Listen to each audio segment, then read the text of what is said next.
Hey guys, so this is my Magsork PvP build for the Elsweyr patch. It's pretty similar to my Wrathstone build. Made a couple changes to kind of go along with some of the other changes this patch.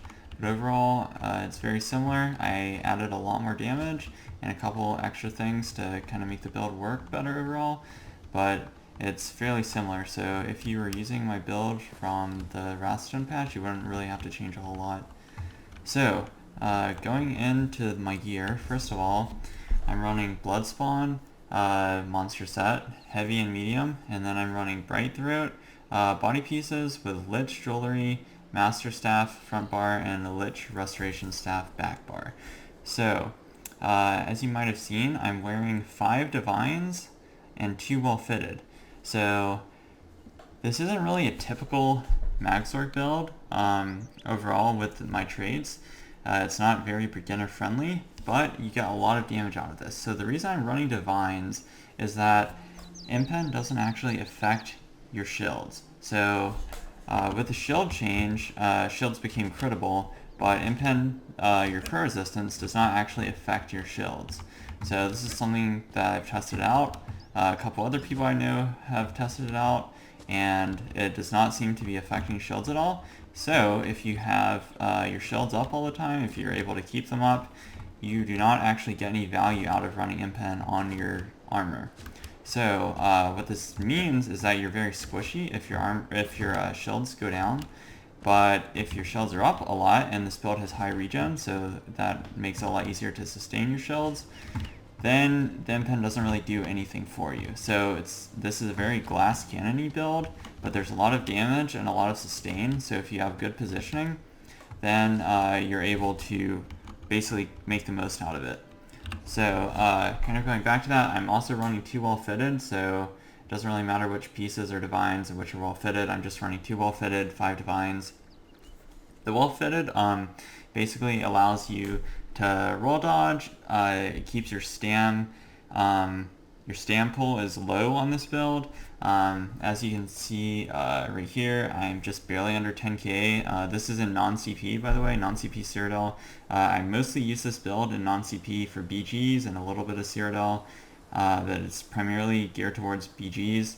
If you use it for CP, your pulls are going to be a little bit higher, but you would have to change your CP around to reflect that.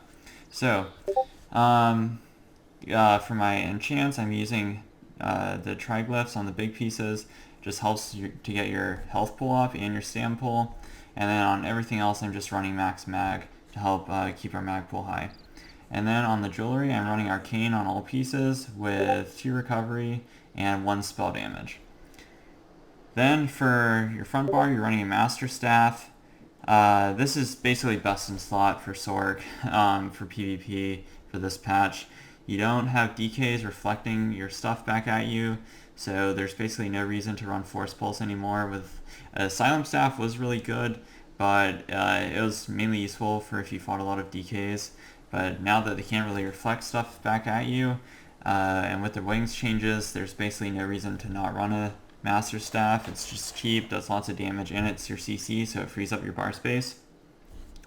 You could run Sharpened or maybe Nirnhund with this, but I think Infused is the best. I kept it from my last patch, and you actually have a lot of pen on this build, so I don't really think you need the Sharpened. So Infused just works really well. I kept my Oblivion Glyph from last patch.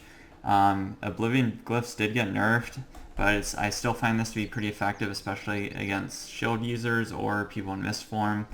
Something else that would be really useful is a shock glyph. I haven't tested this out too much, but if I wasn't running Oblivion, I would probably run shock. I can get that minor vulnerability from those shock procs. So that would be a really good option if you didn't want to run an Oblivion glyph. Then on my back bar, infused spell damage glyph. This, pretty much is a stable back bar for a Sork. So just part of your combo, you proc your glyph, and your spell damage goes up a ton. So kind of going more into my character stats, I'm running the Lover, so this is why you can pump so much damage out of this build. So with the 5 Divines, you almost get about 4k spell pen from running the Lover. So this is a huge amount of pen. with the rest of your build, you're basically hitting people super hard. So if people are alone, they're not with their team, you can get your combo off on them. You can just nuke people with the amount of pen that you have on here. So unbuffed, we have all of our attributes in Magicka, obviously. Unbuffed on our front bar, max mag is about 3.4k. Our health is almost 20k, and our stam is just barely below 10k. So your stam is the one thing you really want to be careful with on this build. If you abuse roll dodge, you might run out of stam, and you really need to be careful with that. However, with the 2 well fitted, that should help a little bit as well. And then you have streak. The key is just to not abuse your stam pool. You want to just use it when you need to. But with the well fitted and being a high elf, your stam regen is pretty good as well. And I'm also using tripods, so that kind of helps keep your stam up as well. So I actually don't really run into stam issues very much at all. I basically always have stam when I need it, but that's probably partially a playstyle choice, just not using excess stam to roll dodge when I could use streak instead, and just positioning better. So unbuffed, our spell damage is just barely under 2k, but this will go up obviously if we buff it. And then our Magicka recovery, 2.2k. So we're running very high recovery, and this is without Lich procced. So with Lich procced, this goes up quite a bit. And the reason we're doing this is because we want to keep our shields up all the time. It makes it, you're able to use your skills basically whenever you need to. You don't really have to rely on heavy attacks. You don't have to rely on dark conversion, meditate, nothing like that. So your regen is very solid. You basically always are able to keep your shields up. You're always able to cast skills. If someone's low, you're able to make sure you can get that rest of the combo off on them. Hit your execute. You're basically never losing time or losing potential kills because you're out of resources. So this is, if you didn't think this number was really necessary for you, if you think it's a little bit too high, or maybe you heavy attack more, or it just doesn't work quite as well for you, then what I would do is take one of these recovery glyphs off and just put it with spell damage. That's where you can get some extra damage in there as well. And then our stam recovery, about 100, and then remember this will go up because or it doesn't go up directly, but you have the high elf passive. You could also be a Breton on this build or a dark elf. Both of those would work really well. If you're a Breton, what I would do is take off maybe one of these at least, maybe 2 of the recovery glyphs, slot spell damage, because you got that 8% cost reduction in the innate Breton recovery, so you don't really need that. So as you can see, also I'm running Witch Mothers. If you really wanted to buff your overall stat pools, you could run, Tri-Food. Since we are running Bright Throat, you need to run the drink, but you could run Spring-Loaded Infusion. That's the Tri-Food drink, so that would work as well. So going into our bars, basically what we have Hardened Ward on our front bar. Pretty solid, typical Max Orc, build with Hardened Ward. Then Flame Reach is our spammable. This is pretty obvious. Frags, and then we're using Endless Fury. So basically with the regen changes with the Elsweyr patch for this, if you kill an enemy within 5 seconds, you almost get 5k Magicka back. So that's pretty insane. So if you're popping off, killing a bunch of kids, it's easy regen. It's harder to get this in a game like in a BG or something if you're playing against tanky teams. If they have good healers or something, you don't really get that, but it's definitely a nice sustain tool. I'm running Inner Light on my front bar. So the reason I'm doing this is to, one, buff up my max mag pool, and then also gain the crits. So what you could do instead of this is run LA Drain. This is another good option, but usually I find that there's a Warden on the team, or a Templar or someone is maybe running this, or DK. So you usually I don't think really need this, and the extra crits are nice because we do run Power Surge on the back bar. So you don't really have a whole lot of innate healing on this build. So running the extra crits to get your Power Surge proc is kind of nice. And since you do have Flame Reach and the dot can crit, you can get the extra healing from that. So that's actually very helpful. Then on your the front bar, you're running Dawnbreaker. This got buffed as well with Elsweyr. even though, you know, it is this kind of a stam orientated ult, it's very solid, I think, on Magsork still. You know, its AoE has a lot of dot pressure, still has pretty big burst.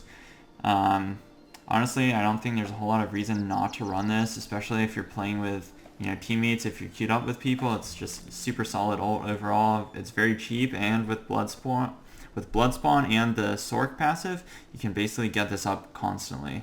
So I think it's pretty much the best ult you can run. If you really want to, you can run Meteor or maybe Soul or something, but or maybe if you're playing with a team, then you could run Negate or Atro. But I think Dawnbreaker is probably the best option overall. Now for the backbar, running Harness Magicka, pretty typical. Power Surge.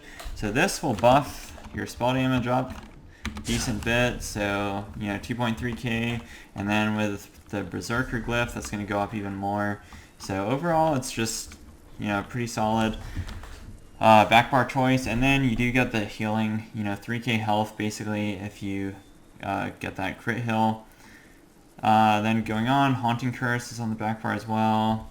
And then I'm using Ball of Lightning. So I used to use Streak a lot, but I swapped to Ball of Lightning because I think it actually saves you a lot of times. If you're low, you know, if you're low, people are trying to execute you, you're trying to escape from stuff, or if you're just, you know, zipping around on the BG map or something, and people are spamming you with flame reaches or whatever else. It just saves you a lot of times. There's a lot of extra damage this helps mitigate, and you don't really get that from Streak. The CC from Streak is great, but Ball of Lightning really does help your survivability a lot, and since you're not wearing impen with this build, Ball, you know, mitigates a lot of that damage. Then running Boundless, you know, this gives our Major Resolve and Major Ward, which we basically need because of the shield changes. We need that extra resistance, and you got the Major Expedition, so that's actually very helpful as well. Now for our backbar ult, I actually haven't even finished leveling Life Giver yet. So since the other version, Light's Champion, got the Major Protection taken away, that was basically the only reason you would use that. The Major Force, you know, doesn't really matter. That we're not really running a high crit or anything like that, so you basically only wanted it for the Major Force. So now that that got taken away, Life Giver is definitely the better choice. And since you have Bloodspawn and with the Sork passives, it only costs 107 ultimate. So basically every time I need heals, yeah, this is pretty much up. So that and Dawnbreaker, they're both super cheap ults, both cost about the same. And so running with Bloodspawn, you basically get that up all the time. So you're constantly using an ult when you're playing this build. And then lastly, I am a vampire. You know, I have all the passives pretty much unlocked for this.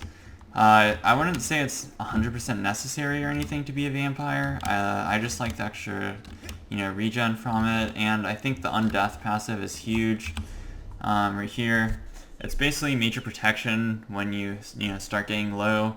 So that's a really good passive overall, I think. And that comboed with shield stacking and then using Ball of Lightning really helps your survivability.